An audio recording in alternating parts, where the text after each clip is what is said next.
La historia de Sor Faustina. La apóstol de la misericordia divina.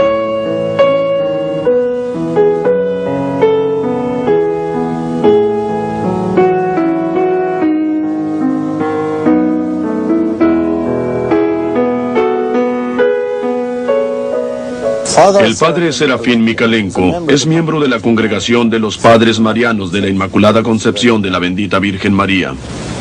En 1979 fue nombrado vicepostulador de América del Norte para la causa de la beatificación de Sor Faustina. Ya ha trabajado más de 10 años en el asunto, los últimos 3 en Roma. Hablamos con él sobre Sor Faustina y la devoción a la misericordia divina en el balcón fuera de su oficina en Roma. Padre Mikalenko, usted está aquí en Roma para promover la causa de la beatificación de Sor Faustina, monja polaca que murió en el año 1938. ¿Acaso podría contarnos un poco acerca de los primeros años de su vida? Ya desde sus primeros años, ella sintió un llamado a seguir los caminos del Señor. Aún siendo niña, decía que un ángel la despertaba para orar, pero su madre le decía a ella que si no dormía más, la niña se volvería loca. Su padre le leía cuentos de monjes y ermitaños y la niña estaba convencida de que algún día iba a ser como ellos. Nació en Polonia Central en el año 1905, siendo la tercera de 10 niños. Sus padres le pusieron el nombre Elena Kowalska. Gente humilde del campo, sus padres nacieron y pasaron su vida en Polonia Central, en un pueblito llamado Głogowiec, cerca del centro mercantil de Piotek. Głogowiec forma parte de otro pueblo más grande y muy antiguo que se llama Świnice Warecki, ubicado en el corazón de Polonia. Fue aquí en esta misma casa que una niña vino al mundo el 25 de agosto de 1905. Esta niña, Elena Kowalska, después conocida como María Faustina del Santísimo Sacramento, ingresó en la congregación de Nuestra Señora de la Misericordia en Varsovia. En realidad, el nacimiento tuvo lugar en un cuarto de la parte más al fondo de la casa. Entremos a la casa de los Kowalski.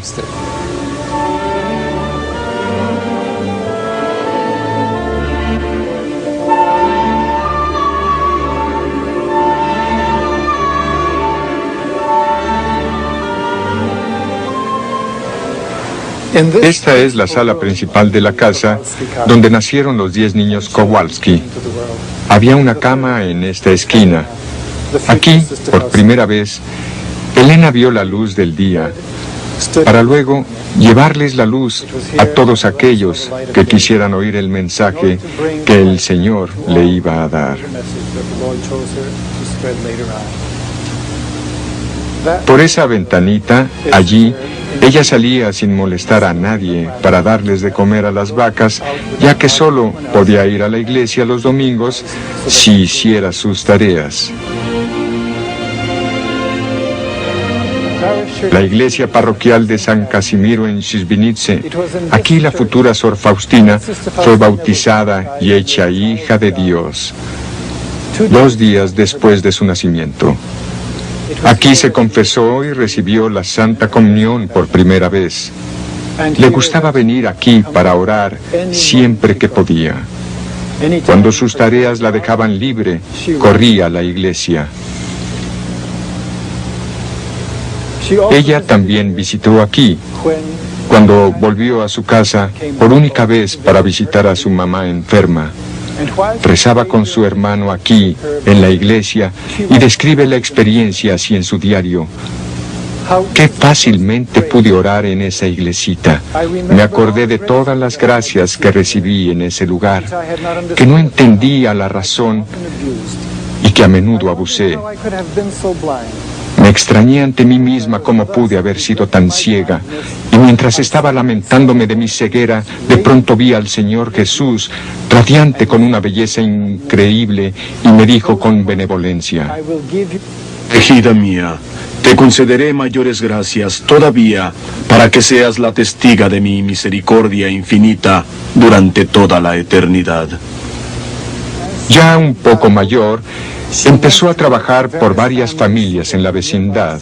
El llamado a la vida religiosa se intensificaba, pero sus padres no querían oír nada de su vocación de entrar a un convento. Ella, pues, trató de abandonar la idea. Pero un día, cuando asistía a un baile con su hermana, se le apareció el Señor en forma suficiente y le preguntó: ¿cuánto tiempo tendré que soportarte y hasta cuándo me engañarás?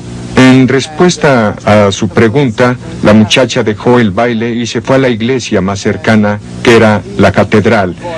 Se postró ante el Santísimo Sacramento y rogó al Señor que le hiciera saber lo que debía hacer.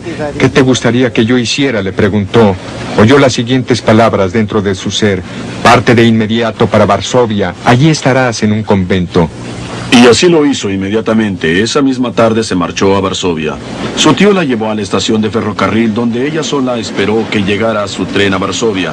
Siendo su familia tan pobre, no tenía más posesiones que la ropa que llevaba. Pero mientras el tren se acercaba, recobró todo su valor y se animó para empezar la jornada que el Señor había pedido que se hiciese. Al subir al tren sintió gran tristeza en saber que su acción iba a causarles dolor a sus padres, pero sentía más intensamente la necesidad de obedecer a él, a quien tanto había amado desde que tenía 7 años. Al llegar a Varsovia, puso toda su confianza en Nuestra Señora y pidió a la Madre de Dios que la guiase. Puesto que no conocía a nadie en aquel lugar, oyó palabras en su alma que le dijeron que buscase hospedaje fuera de la ciudad. Al día siguiente, volvió a la ciudad y entró en la primera iglesia que vio, la iglesia de San Santiago. Durante la Santa Misa oyó esas palabras: ve a ese sacerdote y dile todo, él te dirá lo que debes hacer. Después fue a la sacristía y le contó al sacerdote lo que había pasado en su alma. Le pidió que le aconsejara en qué convento debería ingresar.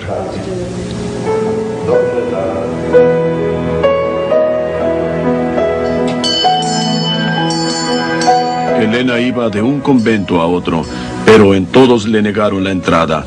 ¿Acaso parte por su aspecto de pobre? En aquel tiempo los conventos raramente recibían a criadas o jóvenes sin dote. Sin embargo, en julio del año 1924, llamó a la puerta del convento de las Hermanas de Nuestra Señora de la Misericordia en Varsovia.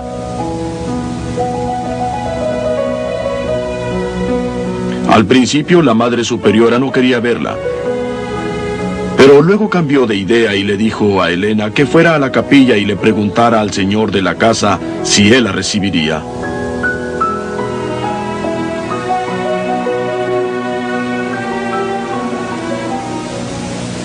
Señor y maestro de esta casa, ¿me recibes? El Señor respondió: te recibo, estás en mi corazón. Luego la Madre Superiora le preguntó si el Señor le había aceptado, y ella dijo que sí. Entonces dijo ella: yo también te aceptaré.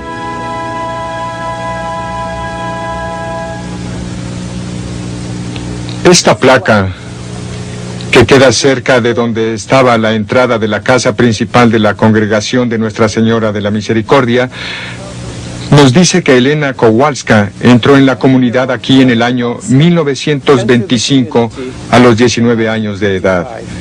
Y cerca de esta entrada había una salida del corredor del convento. Sor Faustina habla de este lugar en su diario con relación a una visión que tuvo. Oyó una voz que venía desde la capilla que la llamó a venir y ocupar su sitio en el altar junto al Señor. Salió del corredor y mientras cruzaba el patio para entrar en esta capilla, la gente, incluso personas a quienes reconocía, empezaron a gritar injurias contra ella y a tirarle lo que tenían a mano: barro, piedras, arena, escobas, como para darle prisa a ocupar su sitio. Pasó que las mismas personas que le habían tirado todas esas cosas y habían gritado injurias, empezaron a arrodillarse y a rogarle que intercediera por ellos. Y Sor Faustina escribe que no los reprochó, ya que todo su maltrato ayudó a que ella subiera más rápido a la santidad. Este patio es casi todo lo que queda del convento original, pues la mayor parte de él fue destruido durante la insurrección de Varsovia. Aquí Sor Faustina ayudaba en la cocina, cuidaba de la huerta y atendía la puerta, mientras desempeñaba la función principal de la comunidad, la de amparar y rehabilitar a las muchachas y mujeres díscolas por medio de sus oraciones y sacrificios. Un día Sor Faustina le preguntó al Señor que quiénes más tenía que orar. Tuvo entonces la primera visión mística que escribió en su diario, la que mostró las condiciones de las almas en el purgatorio. En un momento me encontré en un lugar nebuloso, lleno de fuego, y en él una multitud de almas dolientes. Rezaban por ellas mismas con ardor, pero sin beneficio. Solamente nosotros podemos ayudarlas. Pregunté a aquellas almas cuál era su mayor sufrimiento. Todas juntas me contestaron en una voz que su mayor sufrimiento era la ignorancia de Dios. Vi a Nuestra Señora que visitaba a las almas del purgatorio. Las almas la llamaban la estrella del mar. Desde ese momento me uno más íntimamente con las almas dolientes del purgatorio. Había hecho ya los votos finales como miembro de la congregación. No, ella hizo los preparativos normales del postulado y del noviciado de 2 años. Al final de su noviciado, experimentó el proceso de la vida espiritual que se llama las noches oscuras. Un proceso que sirve para purificar el alma de gente que está cerca de Dios. A causa de su obediencia total, pasó por este proceso con rapidez y así estaba preparada para lo que iba a venir, o sea, para la misión que el Señor iba a señalarle. Sor Faustina escribió en su diario que Santa Teresa de Lisieux, a quien tenía gran devoción, se le había aparecido en un sueño para consolarla. La santa le dijo a Faustina que debería confiar más en Dios y que algún día ella también sería santa.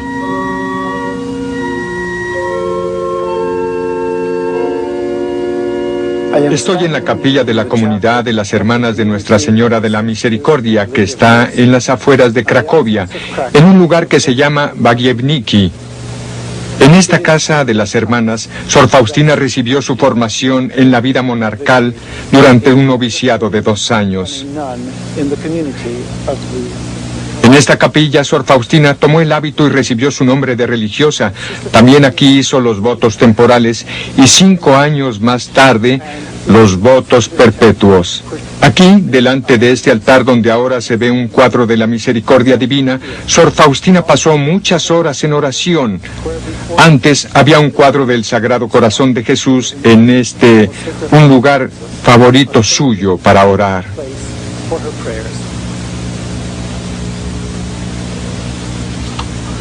Por un periodo después de su profesión, Sor Faustina era cocinera en esta casa, pero después se le trasladó a otro sitio. Durante su noviciado se molestaba mucho porque las ollas en la cocina eran tan grandes y pesadas que no las podía levantar para colar el líquido. Las hermanas pronto se dieron cuenta de que ella empezaba a evitar ese trabajo. Sor Faustina se quejó ante el Señor de su falta de fuerzas. Él le contestó: de hoy en adelante te resultará muy fácil. Yo aumentaré tus fuerzas. Confiado en las palabras del Señor, la próxima vez se apuró para ser la primera a colar las patatas. Con toda facilidad levantó la olla y al despertarla, en lugar de patatas, vio manojos de rosas tan bellas que le resultó difícil describirlas. Se quedó muy sorprendida sin entender lo que pasaba cuando oyó una voz en su alma que le dijo: tu pasado trabajo ya lo transformé en ramilletes de flores más bellas y su perfume sube hasta mi trono. A partir de ese momento estaba mucho más contenta con su trabajo en la cocina. En marzo, cuando su hermana menor Wanda vino a visitarla, Sor Faustina supo que Wanda sufría de gran desaliento. Faustina rezó, rogó y ofreció muchos sacrificios por el alma de su hermanita ante el trono de Dios, como nunca antes lo había hecho por ninguna otra persona. Sintió casi como si hubiera forzado a Dios concederle a su hermanita la gracia de recuperarse. Escribió: cuando pienso en todo esto, veo un verdadero milagro. Ahora me doy cuenta del gran poder que tiene la oración de intercesión ante Dios.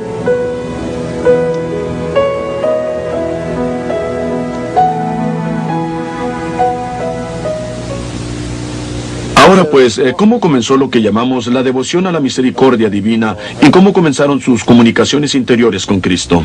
Bueno, un poco después de hacer sus votos temporales, Sor Faustina fue enviada a una casa que las hermanas tenían en Płock, Polonia. Allí mantenían una panadería, así como una casa para mujeres de la calle a quienes las hermanas trataban de ayudar y rehabilitar.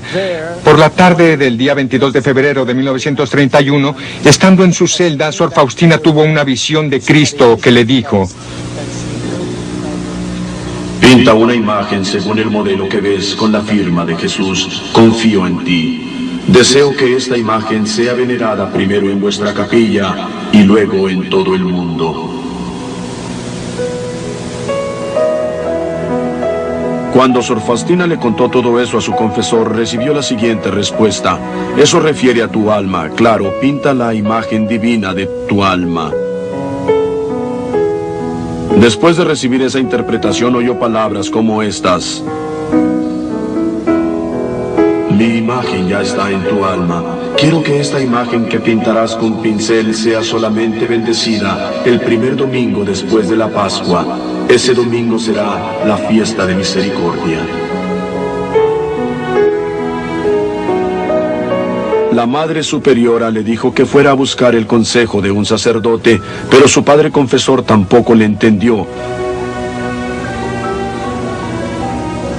Así que iba del uno a la otra, del confesor a la superiora, sin que le entendieran. A pesar de esas tribulaciones, su fe la sostuvo e hizo sus votos perpetuos en la capilla en Cracovia en el año 1933. Poco después fue enviada al convento de Vilnius, que estaba en el campo. Allá pasó casi 3 años de su vida. Sor Faustina emprendió el viaje a Vilnius muy contenta porque había obtenido permiso para visitar en camino el santuario muy célebre de Polonia de Nuestra Señora de Częstochowa. Allá Faustina también vería la imagen milagrosa de Nuestra Señora de Jasna Góra. Jasna Góra, nombre que quiere decir colina clara, es el nombre de la colina en el cual se construyó el santuario. Ya por la mitad del siglo XV era muy famoso por toda la Europa central. La historia de Nuestra Señora de Częstochowa está íntimamente relacionada con la historia de Polonia. Se cree que la imagen fue pintada por el mismo San Lucas. Se le ha venerado en Częstochowa por más de 600 años. Los peregrinos vienen de toda Europa y de todo el mundo entero para venerar a esta imagen milagrosa. Y en este lugar, Sor Faustina le ofreció sus votos perpetuos a la Madre de Dios.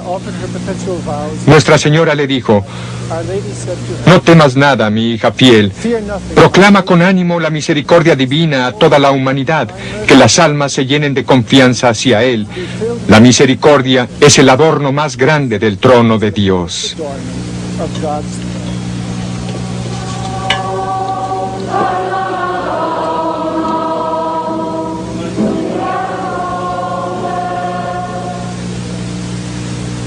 Padre, ¿cómo sucedió que Sor Faustina escribió su diario?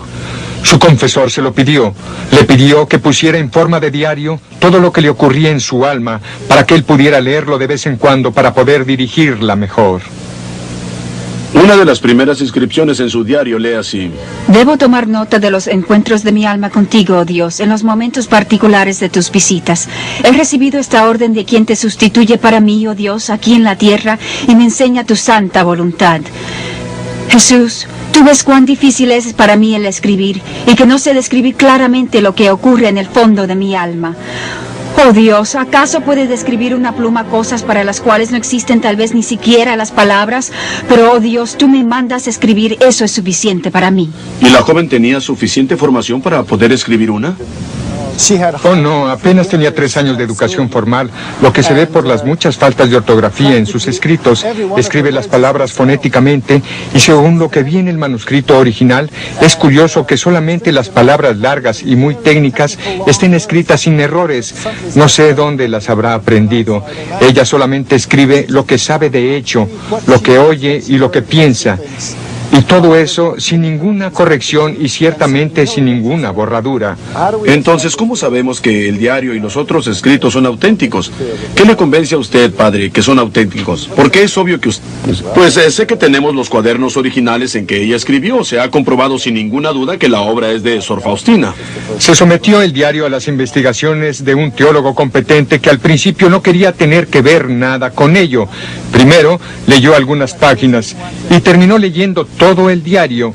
En consecuencia, se convenció de que el diario tenía que ser analizado, estudiado y presentado a causa del gran valor que hay en él. Y este mismo teólogo se convirtió en el más leal defensor de Sor Faustina y de sus causas. ¿Y la imagen sagrada? ¿Puede contarnos un poco de su historia? Sor Faustina misma trató de pintar la imagen, pero no pudo. Buscó entre las hermanas con quienes vivía para pintarla, pero tampoco pudieron ayudarla. Fue a la Madre Superiora y ella le dijo que tomara un lienzo y las pintara y lo pintara, pero ella simplemente no pudo hacer nada. Estamos haciendo una suposición muy grande de que todo el mundo creía en Faustina, pero ¿creían realmente los superiores que ella hubiera recibido estos mensajes de Cristo? En aquel momento no sabía nada. Ella simplemente hizo un pedido y ellas respondieron. Ella no le decía a todo el mundo, tuve una visión, de modo que nadie sabía que ella tenía visiones o nada de ese tipo. Bueno, entonces, ¿cuándo se hizo evidente que ella de hecho tenía visiones? Nunca. Habían solamente unas pocas de sus superioras y solamente el director espiritual que sabía algo de su vida interior de Faustina y de lo que padecía con relación a esta misión suya. El director espiritual a que se refiere es el padre Miguel Sopoco. Aunque no estaba muy convencido al principio, encargó al artista Eugenio Kayashowski que pintara la imagen de Jesús. He visto muchas versiones distintas de esta imagen. ¿Cuál fue la reacción de Sor Faustina respecto a la última versión pintada antes de su muerte? Muy descontenta. Más tarde escribe en su diario que al volver de la casa del artista después de ver la imagen, fue a la capilla del convento y lloró amargamente. Se quejó, Señor, ¿quién te pintará tan bello como de verdad eres? No en la belleza del color ni del pincel está la grandeza de esta imagen, sino en mi gloria. No nos sorprende que muchos artistas fueran invitados a pintar a la imagen según las instrucciones de Sor Faustina, artista de Polonia, de las Américas, del Japón, de Inglaterra y de muchos otros países del mundo.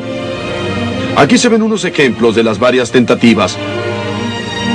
Pero la que se ha difundido más que cualquier otra en esta, del artista Gila.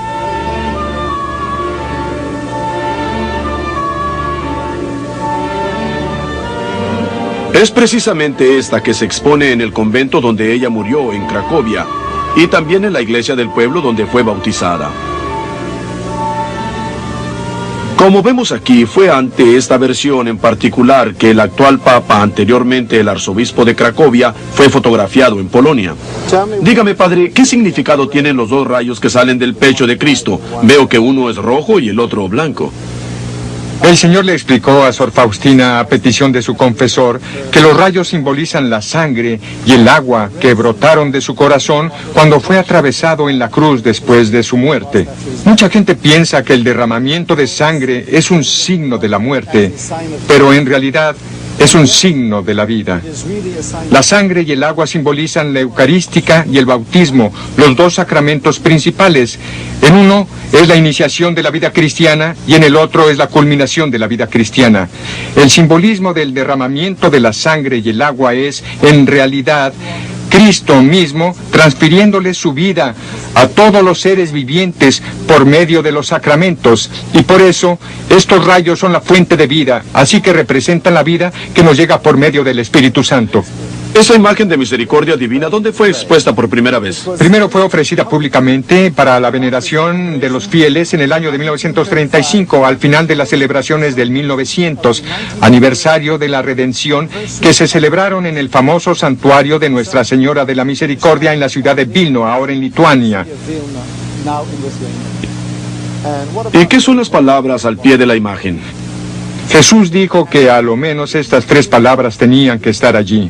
Jesús ufam tubei, que en español quiere decir Jesús, confío en ti. Además, cuando Jesús habló con Sor Faustina, dijo la palabra firma. Pinta una imagen con la firma, Jesús, confío en ti, que a mí me parece indicar un compromiso muy personal de cada uno hacia el Señor. ¿Cuáles son las promesas relacionadas con esta imagen? En la primera revelación de Sor Faustina, el Señor le dijo: prometo que el alma que venere esta imagen no perecerá. También prometo ya aquí en la tierra la victoria sobre sus enemigos y sobre todo a la hora de la muerte.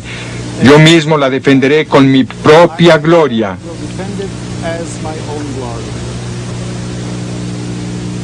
Ahora quisiera hablar sobre la devoción del Rosario de la Misericordia. El Rosario de la Misericordia tiene su origen en una visión que Sor Faustina tuvo un viernes por la noche del 13 de septiembre de 1935, en vísperas de la fiesta de la exaltación de la Santa Cruz. Tuvo una visión de un ángel que venía a la tierra con rayos de trueno en las manos para castigar a una cierta ciudad. La hermana se sentía incapaz de impedirlo. Intentaba ayudar con muchas diferentes oraciones y ruegos, pero sin resultado. En medio de toda esta agitación, se sintió como arrebatada y después envuelta en la presencia de la Santísima Trinidad. Allí vio la gran injusticia con que los seres humanos tratan a Dios. Faustina seguía tratando de rezar, pero ninguna de las oraciones que sabía tuvo efecto. Entonces se acordó de que ese mismo día había recibido la Santa Comunión y por eso Jesús descansaba sosegado en su corazón, y al sentir el poder de la presencia del Señor dentro de ella cobró ánimo. De repente oyó las siguientes oraciones dentro de su ser: Padre eterno, te ofrezco el cuerpo y la sangre, el alma y la divinidad de tu amadísimo Hijo, nuestro Señor Jesucristo, en expiación por nuestros pecados y los del mundo entero. Por motivo de su dolorosa pasión, ten misericordia de nosotros y del mundo entero. Mientras seguía repitiendo esta oración, vio como el poder del ángel disminuía hasta que no pudo llevar a cabo el castigo ordenado.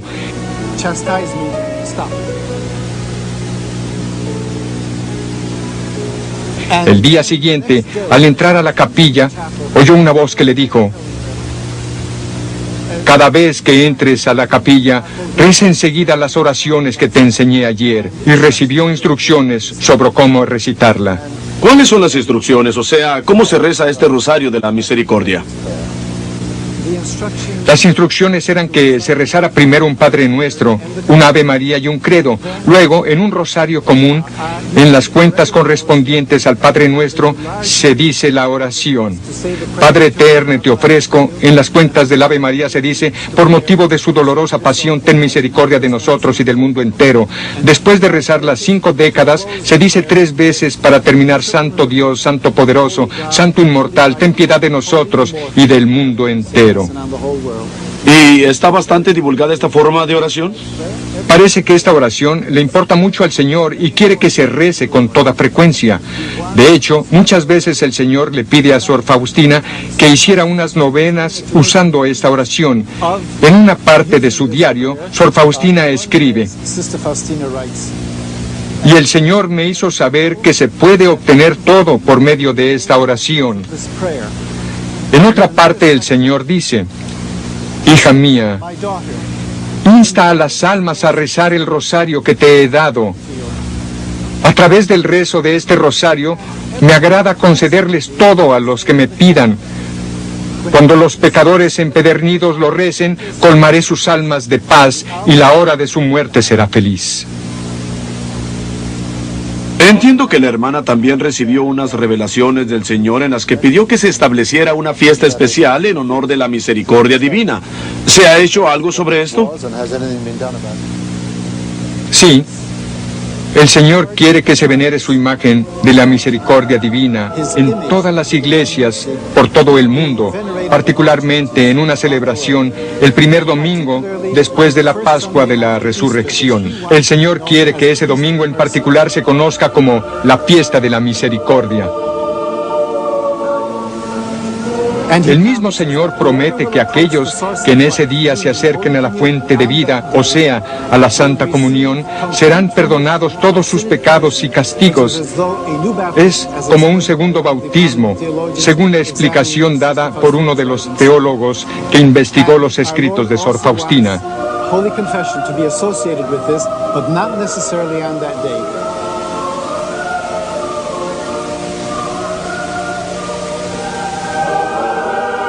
Esta celebración está tomando lugar muy apropiadamente en los jardines del convento de Cracovia, donde Sor Faustina vivió y murió. Miles de fieles devotos a la misericordia divina están reunidos aquí, como hacen todos los años para cumplir el mandato de Cristo de celebrar el primer domingo después de la Pascua como un día especial, devoción a la misericordia divina.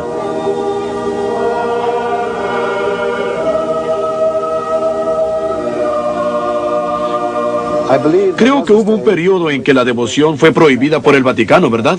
Es cierto, y duró 20 años. ¿Y cuánto y por qué pasó eso? La prohibición ocurrió en el año 1959 a causa de defectos en las traducciones de su diario. No se comprendía la manera en que ella escribía. Por ejemplo, habían tantas faltas de puntuación que la gente creía equivocadamente que las palabras que ella había citado como dichas por Jesús hacían alusión a ella misma. Y claro, resultó que la acusaron de varios errores serios. Así pues, las autoridades en Roma tuvieron que actuar. Por todo esto, no debe mirarse con ceño, ya que Sor Faustina misma le escribió a su director espiritual en su diario que vendría un tiempo cuando todo el trabajo que ellos habían hecho parecería totalmente perdido. ¿Y cómo ocurrió que levantaron la prohibición? ¿Habían impulsos desde Polonia o desde Roma, o una combinación de los dos?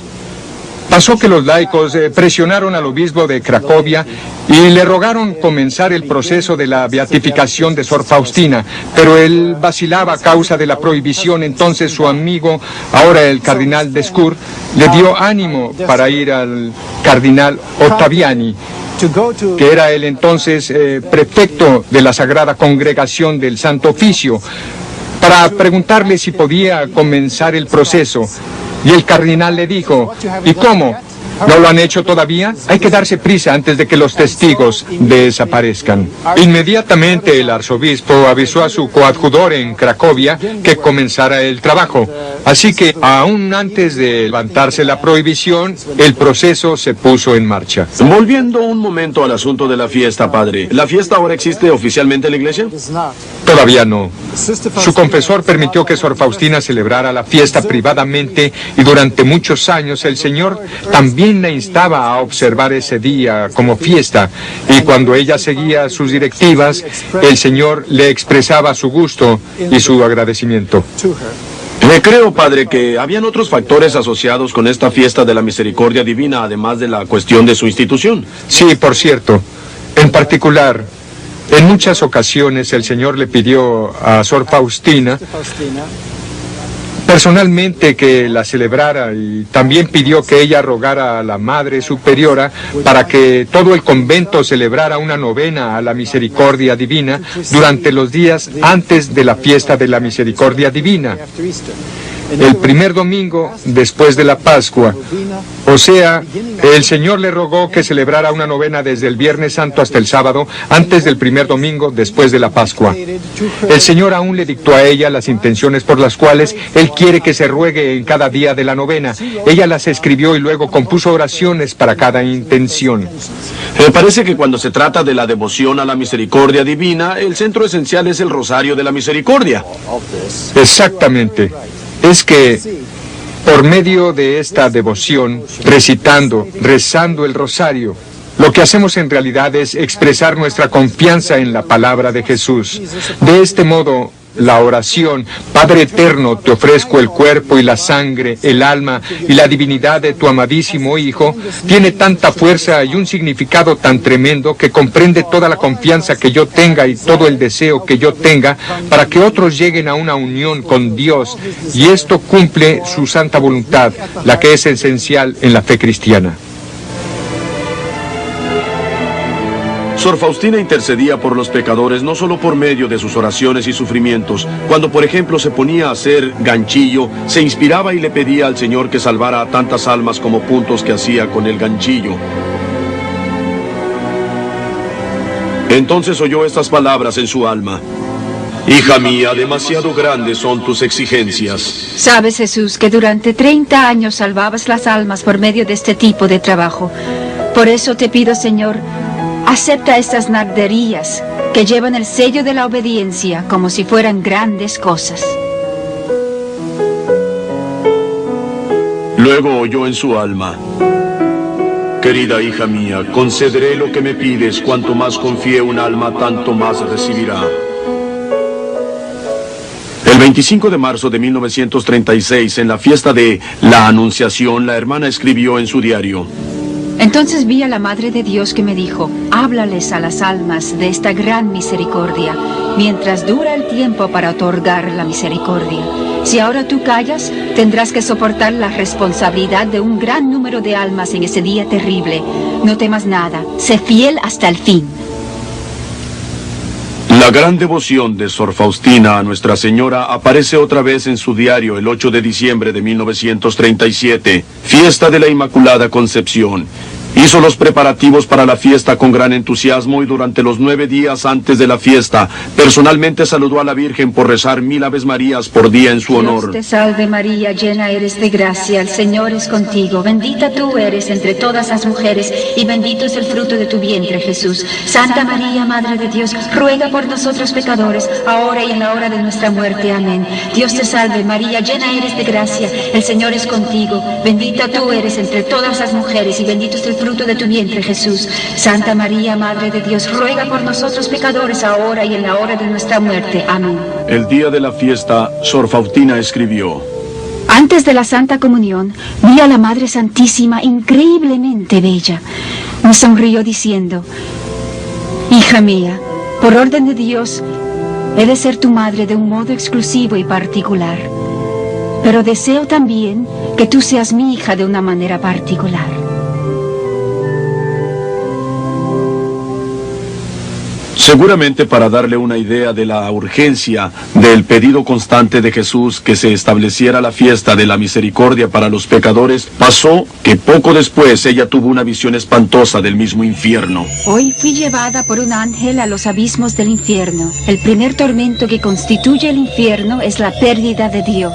El segundo, los perpetuos remordimientos de conciencia. El tercer, que esta situación no cambiaría jamás. El cuarto tormento es el fuego que estará penetrando el alma sin destruirla. La compañía continua de Satanás, la desesperación, las impresiones, maldiciones, blasfemias. Estoy escribiendo esto por mandato de Dios para que ninguna alma pueda excusarse por decir que no existe el infierno o que nadie jamás ha estado allí. La mayor parte de las almas que están allí son almas que no creían que el infierno existía. Otra vez habló el Señor: corre por el mundo entero y proclama el mensaje de mi misericordia insondable. Un pecador que reza este rosario una sola vez recibirá la gracia de mi misericordia infinita. Diles a mis sacerdotes que los pecadores se desmenuzarán ante sus palabras cuando ellos hablen de mi misericordia. Les daré una fuerza maravillosa, ungiré sus palabras y tocaré los corazones de las personas a quienes hablen. Ellos ahora entendieron que Dios no condena a nadie, solo el alma que los desea será condenada. En obediencia a su director espiritual, el padre András, seguía manteniendo su diario. En él hace varias referencias a los tormentos que Satanás la hizo sufrir. Escribió: Satanás odia la misericordia. Y en efecto, este diario, que iba a ser el instrumento que conduciría a muchos pecadores a la misericordia divina, contiene muchas referencias a los ardides de Satanás. Derby, una casa del campo fundada por las hermanas poco antes de la muerte de Sor Faustina. Pasó algunas semanas aquí cuando se iba desde Vilna a su nuevo puesto en Cracovia. Durante estas semanas ayudó en la cocina cuando mucho necesitaban su ayuda. Aquí Faustina supo que estaba bastante enferma. Por eso agradeció mucho la oportunidad de estar en un ambiente tan bonito, con el aire fresco y el bosque hermoso, que ayudaron a aliviar un poco del sufrimiento de su enfermedad, la tuberculosis. Las hermanas le tenían tanto afecto a Faustina que les pesó mucho cuando tuvo que irse. Al salir, Sor Faustina le dijo a su buena amiga Sor Justina que no se verían más en la tierra, puesto que iba a morir dentro de poco.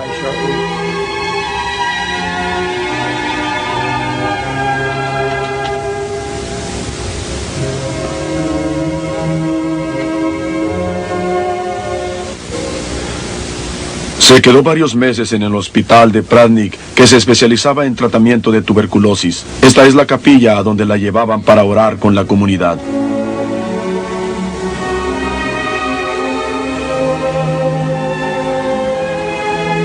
Por fin volvió a su querido convento de San José, en Cracovia. donde las hermanas le habían preparado un cuarto. Su condición entonces se empeoró tanto que tenía que quedarse en cama. Recibió durante ese tiempo varias cartas de las hermanas en el noviciado. Algunas de las cartas le divertían mucho a Faustina. Una de ellas, por ejemplo, dijo: estamos muy tristes porque usted está tan gravemente enferma, pero nos alegramos mucho de que cuando el Señor Jesús la lleve, rezará por nosotras porque usted tiene mucha influencia ante el Señor. Mientras su salud empeoraba, se acordó de una previa visión del cielo que había tenido. Hoy en espíritu estuve en el cielo y vi sus increíbles bellezas y la felicidad que nos espera después de la muerte. Vi como todos los seres le dan a Dios alabanza y gloria sin cesar. Poco antes de su muerte se le preguntó si tenía miedo de morir. ¿Por qué?, contestó. Todos mis pecados e imperfecciones se consumirán como paja en el fuego de la misericordia divina. Se ponía cada vez más débil mientras ansiaba estar unida con su Salvador. Jesús se le apareció por última vez. La humanidad no tendrá paz hasta que se vuelva a la fuente de mi misericordia.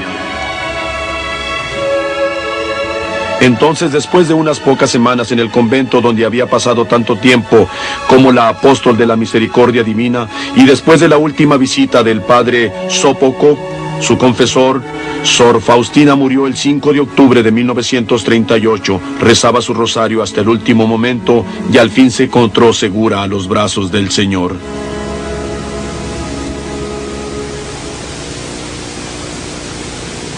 Mientras estaba en el convento en Cracovia, donde Sor Faustina murió, el padre Mikalenko habló de una de las pocas personas todavía vivientes que habían conocido a Sor Faustina y había vivido en comunidad con ella. Sor Beata, que está aquí conmigo, es colaboradora para el proceso de la canonización de Sor Faustina.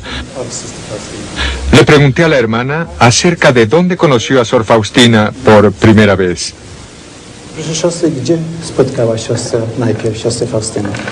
Yo conocí a Sor Faustina por primera vez cuando era una postulante joven, preparándome para ser monja. Me encontré con ella y varias otras hermanas en el cuarto del convento reservado para las novicias. Yo era tan ingenua que esperaba que las hermanas que se preparaban para los votos perpetuos tendrían aureolas sobre sus cabezas. Claro que no las tenían, pero me impresionó en particular la manera de santidad que tenía una de las hermanas que después supe que era Sor Faustina. En otra ocasión, cuando me encontré con ella, estaba yo preocupada sobre cuánto tiempo más iba a estar yo en este convento. Sor Faustina me dijo: entréguese a la voluntad de Dios, estará aquí mucho tiempo. No muy contenta con esta respuesta, le dije: ¿y quién sería usted, profeta?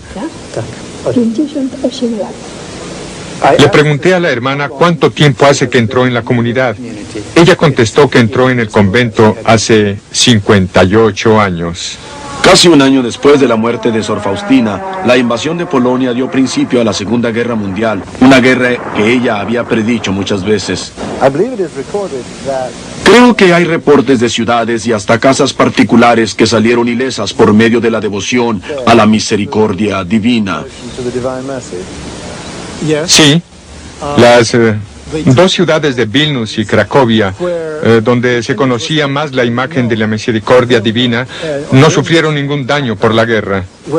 Conozco un caso en particular, cuando la gente iba evacuándose de la ciudad de Jasio, que era una estación de empalme de ferrocarril en el sudeste de Polonia. Una monja apareció en el medio de la gente y empezó a distribuir estampas de la imagen de la misericordia. Y dos mujeres volvieron a sus casas, pusieron las estampas sobre las puertas de sus casas y se fueron sin saber si podrían volver algún día o qué pasaría. Pasó que un día una de ellas volvió después de unos meses y encontró la casa suya. Era la única que quedaba ilesa en medio de toda la destrucción y todavía existe hasta hoy día. Esa señora y su esposo actualmente viven en los Estados Unidos. ¿Qué nos puede decir, padre, sobre la difusión mundial del conocimiento de Sor Faustina y la devoción a la misericordia divina? La devoción a la misericordia divina, de acuerdo con las formas propuestas por Sor Faustina, se ha difundido a los 5 continentes durante los 10 años después de su muerte. Después de levantar la prohibición en contra de sus escritos y las formas de la devoción, esta se ha difundido aún más extensivamente como pólvora. Los centros mayores de la devoción son las ciudades de Polonia y los Estados Unidos.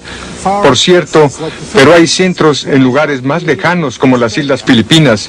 Dentro de poco tiempo la devoción llegó hasta Australia y hoy en día hay centros de la devoción en Irlanda, el Brasil, la Argentina, México, África, la India, la Indonesia, las islas Seychelles, cerca de África y en otros lugares. Entonces es probable que esta devoción haya llegado a todas partes del mundo.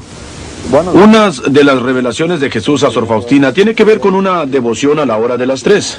Sí, está escrito en el diario. Creo que en las Filipinas existe un programa nacional que se llama El hábito de la hora de las 3. Es verdad. Cuando iniciaron este programa, la idea era que toda la nación debería rezar juntos en un momento específico por el perdón de los pecados de las Islas Filipinas del mundo. Además, rezaban para implorar la misericordia divina sobre el mundo.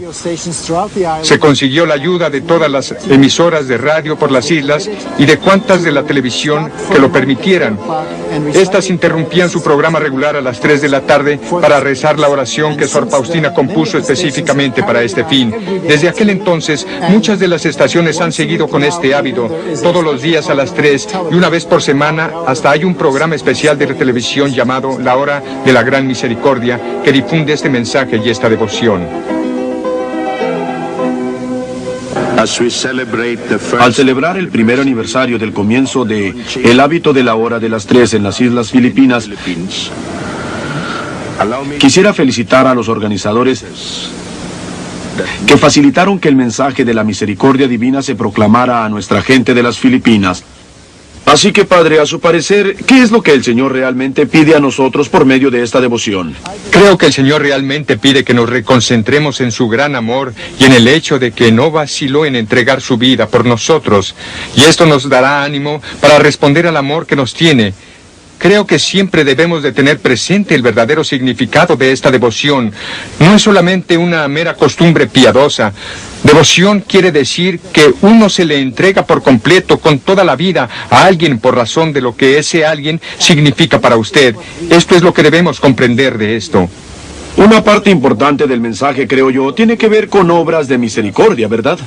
Nuestro Señor hace una gran exigencia como parte de este mensaje y de la devoción, y es que hagamos obras de misericordia. De hecho, dijo unas palabras muy, muy importantes. Le dijo a Faustina: hija mía, si exijo por medio de ti que la gente venere mi misericordia, tú debes ser la primera a destacarte por esta confianza en mi misericordia. Exijo de ti obras de misericordia que deben surgir del amor que me tienes.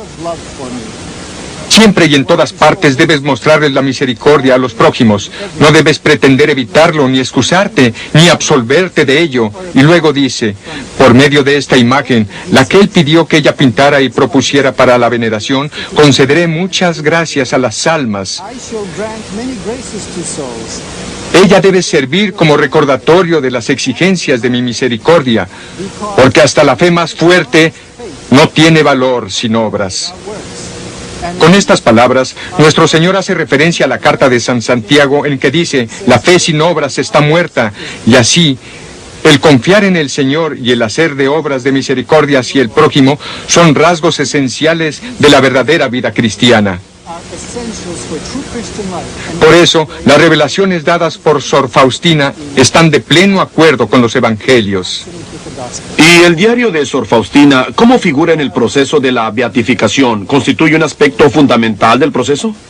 Es un accesorio, si lo podemos llamar así, o sea, la esencial prueba necesaria en el proceso de la beatificación es que la persona haya vivido las virtudes cristianas de una manera heroica. Y esto puede comprobarse solo por medio de los testimonios documentados por los testigos vivientes o por otros documentos de este tipo. ¿Y puede suponerse que le gustaría que los fieles rogasen por la causa de la beatificación? Claro que esto es lo más importante, porque uno de los elementos más importantes en la elevación de cristianos al honor de los altares es que a los fieles les interesa la causa.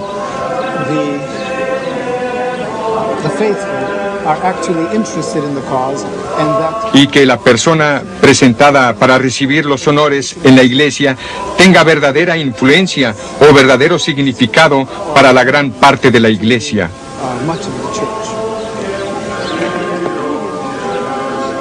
Creo que la iglesia exige por lo menos un milagro como parte del proceso.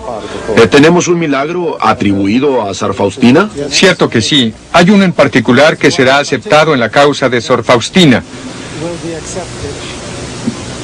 En realidad, yo personalmente tuve parte en ello, ya que la familia correspondiente me pidió que los acompañara al sepulcro de Sor Faustina en la Wieniki, cerca de Cracovia, en Polonia. El padre Mikalenko se refiere a la familia de Maureen Digan, su esposo Roberto y su hijo. Aquí vemos a la señora Digan que está dando su testimonio en la televisión norteamericana. Después de escuchar mi testimonio, estoy segura de que algunos de ustedes, y acaso todos, preguntarán, ¿por qué ella y no yo, o uno de mis queridos? Pues yo misma todavía me pregunto esa pregunta. ¿Por qué yo y no mi hijito que está mortalmente enfermo? A los 15 años de edad me enfermé con una enfermedad que se llama linfadenoma. Desde los 15 hasta los 20 años de edad me operaron más de 50 veces. Pasé 10 años entrando y saliendo del hospital. Los periodos en el hospital duraban de una semana hasta 12 meses a la vez. A la edad de 19 tuve cirugía espinal que me dejó paralizada desde la cintura para abajo durante 2 años. A los 20 años tuve la primera amputación. La enfermedad se empeoró tanto en el cabo que quedaba que tuvieron que amputarlo hasta la cadera. Mi esposo, Roberto, sentía el llamado de llevar a su familia a Polonia. Vino aquí, a Eden Hill, y habló con el padre Mikalenko. Le pidió acompañarnos en el viaje. Sus superiores le dieron el permiso. El 28 de marzo de 1981 me confesé en Polonia. De toda probabilidad fue la primera buena confesión que hice en muchísimos años. Sí me sentía un poco más íntima con Sor Faustina y con el Señor en esos días, pero probablemente no muchísimo. Esa noche del 28 de marzo rezábamos por una curación cerca del sepulcro de Sor Faustina. Yo mantenía la misma actitud arrogante y me dije en voz baja, «Ok, Faustina, vaya, haga algo».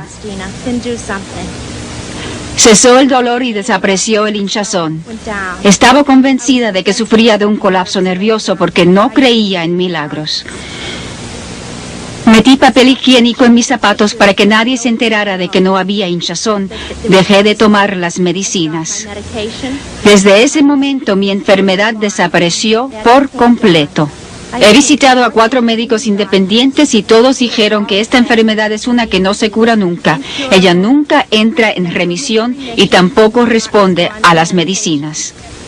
Nuestro Señor escoge a quien Él quiera. Por cierto, le damos gracias por mi curación, que se está usando en el proceso de la beatificación de Sor Faustina. Y como dice el diario, cuan mayor es la miseria, mayor derecho ella tiene a la misericordia de Dios. Gracias. Y desde ese día, su enfermedad se ha desaparecido por completo y está en perfecta salud. Otra curación más reciente relacionada con la misericordia divina es la de Hugo Festa, hombre de 39 años de edad y padre de 2 hijos. El señor Festa padecía de la múltiple esclerosis, la distrofia muscular, además de un tipo muy grave de la epilepsia. El punto decisivo de su vida fue el encuentro de su santidad, el Papa Juan Pablo II, en Roma el domingo 29 de abril de 1990. El Santo Padre se le acercó mientras estaba sentado en su silla de ruedas. Tenía en la mano unas estampas de la imagen sagrada de Jesús, la misericordia divina, y le pidió al Papa que las bendijera. Después de bendecirlas, el Santo Padre le dijo a Hugo que se entregara al corazón misericordioso de Cristo y que confiara en la intercesión de mi hermana Faustina, la monja polaca a quien fue revelada la imagen de la misericordia divina. Fue a Trento y en el 4º día de rezar ante la imagen grande del Salvador misericordioso, vio que la figura de Cristo en la imagen se puso como viva. Hugo decidió hablar francamente. «Levántame si puedes», le dijo a la imagen. En ese mismo momento la figura de Jesús salió de la imagen, se acercó y lo tocó. Hugo se encontró de pie fuera de su silla de ruedas, con los brazos levantados hacia la imagen. Se había curado por completo. Desde ese día hasta ahora, Hugo no ha cesado de rezar en acción de gracias por su curación milagrosa. El 29 de agosto de 1990, Hugo asistió a una audiencia del Papa en el que le contó lo que había acontecido en Trento como resultado de la directiva dada por el Papa. Le presentó al Santo Padre con un cuadro de la imagen de la misericordia divina firmado por las personas que habían presenciado el milagro de su curación en la Villa O Santísima en Trento. Cuando estaba en Roma el año pasado, el padre Micalenko recibió esta información de Hugo mismo sobre su curación. La devoción de la misericordia divina inspirada por Sor Faustina se está difundiendo desde su base fervoroso en su patria a todos los rincones del mundo, y muchos miles de fieles por todo el mundo celebran el Día de la Misericordia Divina. Miles más todavía han vuelto a la fe gracias a esta devoción. La cantidad de libros y folletos sobre la devoción y la vida de Sor Faustina se ha multiplicado de una manera asombrosa y se hacen videos en todas partes del mundo. Una de las estaciones de televisión en los Estados Unidos incluso presenta el rezo del Rosario de la Misericordia Divina todos los días. En el año 1967, el entonces arzobispo de Craiova, Karol Wojtyła, cumplió los requisitos de la primera etapa en el proceso de la beatificación de Sor Faustina, principalmente debido a su intervención. Pero pasó que en abril de 1978 la Santa Sede revocó su decisión original y levantó la prohibición de los escritos de Sor Faustina. 6 meses después, el cardenal Karol Wojtyła, que se convirtió en el Papa Juan Pablo II, y sus fuertes lazos con Sor Faustina siguen hasta el día de hoy. Esto se ve claramente, por ejemplo, en su participación en una misa de celebración durante una de sus visitas a Polonia, y en otra ocasión en su directa referencia al nombre de Sor Faustina durante una audiencia general en Roma el 10 de abril de 1991. En aquel entonces el Santo Padre dijo que las palabras de la encíclica sobre la misericordiosa divina nos recuerda la figura de la sierva de Dios, Sor Faustina Kowalska, que trajo el mensaje de la Pascua de Cristo misericordioso más cerca de Polonia y del mundo. Sor Faustina murió en el año 1938, pero su influencia aumenta día por día como una prueba viva de sus propias palabras. Siento sin duda que mi misión no terminará con mi muerte, sino que comenzará. Oh, almas que dudan, les correré un poco las cortinas del cielo para convencerlas de la bondad de Dios, para que no sigan hiriendo el dulcísimo corazón de Jesús con su desconfianza. Dios es amor y misericordia. Señor y Maestro de esta casa, ¿me aceptas? Te recibo, estás en mi corazón. Sor Faustina, la apóstol de la misericordia divina.